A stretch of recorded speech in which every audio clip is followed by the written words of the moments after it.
Shalom, selamat pagi Bapak Ibu keluarga damai yang terkasih. Mari sebelum kita merenungkan firman Tuhan, kita berdoa terlebih dahulu. Bapa dalam surga, kami mengucap syukur untuk kasih-Mu yang begitu besar. Engkau senantiasa menyertai kami dari hari ke hari, bahkan memberkati kami dengan firman Tuhan yang bisa setiap hari kami dengarkan melalui program Samas ini. Kiranya firman-Mu terus menguatkan kami dalam menghadapi suka dan duka hidup kami. Pimpinlah kami Tuhan dalam renungan firman Tuhan pagi ini. Dalam nama Tuhan Yesus kami berdoa. Amin. Sobat Samas, renungan kita pada hari ini Selasa 21 Maret 2023 terambil dari kitab Kolose 1 ayat 9 sampai 14 yang berbunyi demikian. Sebab itu, sejak kami mendengarnya, kami tiada henti-henti berdoa untuk kamu. Kami meminta supaya kamu menerima segala hikmat dan pengertian yang benar untuk mengetahui kehendak Tuhan yang sempurna, sehingga hidupmu layak di hadapannya serta berkenan kepadanya dalam segala hal, dan kamu memberi buah dalam segala pekerjaan yang baik dan bertumbuh dalam pengetahuan yang benar tentang Allah, dan dikuatkan dalam segala kekuatan oleh kuasa kemuliaan untuk menanggung segala sesuatu dengan tekun dan sabar, dan mengucap syukur dengan sukacita kepada Bapa yang melayakkan kamu untuk mendapatkan bagian dalam apa yang ditentukan untuk orang-orang kudus di dalam kerajaan terang. Ia telah melepaskan kita dari kuasa kegelapan dan memindahkan kita ke dalam kerajaan anaknya yang kekasih.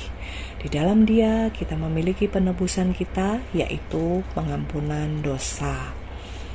Bapak Ibu yang terkasih dalam Kristus, dalam bacaan kita hari ini adalah sebagian dari surat Rasul Paulus kepada jemaat di Kolose. Dalam perikop ini saya membaginya dalam 4 hal yang harus kita pelajari, yang harus kita lakukan. Yang pertama, bahwa sebagai umat yang telah diselamatkan oleh Kristus, hendaknya kita memiliki hikmat dan pengertian yang benar, di mana hikmat dan pengertian yang benar itu kita bisa dapatkan melalui firman Tuhan sebagai makanan bagi jiwa kita. Kita butuh mengkonsumsinya secara rutin setiap hari untuk pertumbuhan iman kita. Bagaimana kita bisa mengetahui kehendak Tuhan jika bukan dari membaca dan mendengar firman-Nya? Firman-Nya yang menolong kita menuntun kita dalam menjalani hidup ini. Setiap hari kita diperhadapkan dengan segala hal yang membutuhkan keputusan-keputusan, baik itu keputusan yang kecil maupun keputusan dalam hal besar. Disitulah kita membutuhkan hikmat Tuhan, sehingga kita tidak salah dalam mengambil keputusan, kita tidak salah dalam melangkah.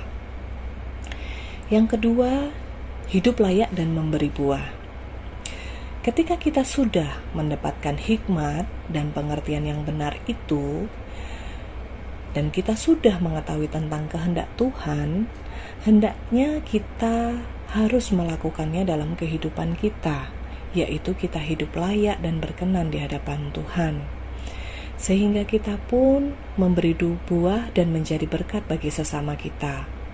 Sebab dikatakan dalam Yakobus 2 ayat 26b, iman tanpa perbuatan adalah mati. Dengan kata lain, iman tanpa perbuatan adalah percuma atau sia-sia. Oleh karena itu Tuhan menghendaki bahwa kita wajib melakukan apa yang difirmankannya melalui perbuatan-perbuatan kita. Yang ketiga adalah tekun dan sabar. Firman Tuhan yang kita hidupi akan memberikan kita kekuatan untuk menanggung segala sesuatu yang kita hadapi dalam hidup. Dalam hidup ini, tidak selalu yang terjadi adalah hal-hal yang baik, yang selalu mulus. Tidak selalu semuanya itu sesuai dengan apa yang kita mau. Namun terkadang hal-hal yang terjadi adalah hal-hal yang tidak mengenakan, hal-hal yang mengecewakan, bahkan hal-hal yang menyakitkan. Namun bagaimana sikap kita untuk menghadapinya?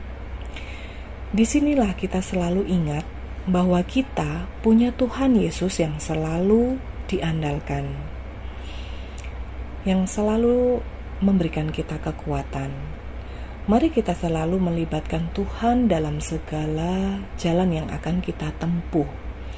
Oleh karena itu, firman Tuhan ini mengingatkan bahwa kita harus selalu tekun dan selalu sabar. Hal yang keempat, mengucap syukur dengan sukacita. Kita sebagai umat yang telah dilayakkan mendapat bagian dalam kerajaan-Nya, kita umat yang telah dilepaskan dari kuasa kegelapan, dipindahkan ke dalam kerajaan anak-Nya. Di dalam Dia kita telah menerima penebusan, yaitu pengampunan dosa. Sehingga kita yang seharusnya binasa oleh dosa-dosa kita telah memiliki hidup yang kekal.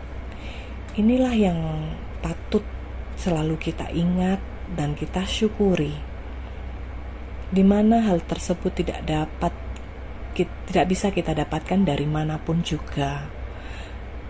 Hanya kasih Kristus yang sanggup melakukannya. Amin. Mari kita berdoa. Terima kasih Tuhan untuk renungan kami hari ini, mengingatkan dan menguatkan kami untuk menjalani hari-hari ke depan. Kami sungguh bersyukur menjadi umat pilihan Tuhan yang menerima anugerah keselamatan dengan cuma-cuma. Dan biarlah kami Tuhan memakai hidup kami ini untuk menjadi berkat bagi orang lain. Kami memberi buah. Ampuni segala dosa dan kesalahan kami ya Tuhan, dan berkati kami sepanjang hari ini. Kami mohon pimpinan Roh Kudus-Mu untuk menyertai kehidupan kami. Dalam nama Tuhan Yesus kami berdoa. Amin. Sobat Samas, kita sudah diselamatkan. Mari kita memberi buah, jadi berkat bagi sesama kita. Selamat beraktivitas, Tuhan memberkati kita semua.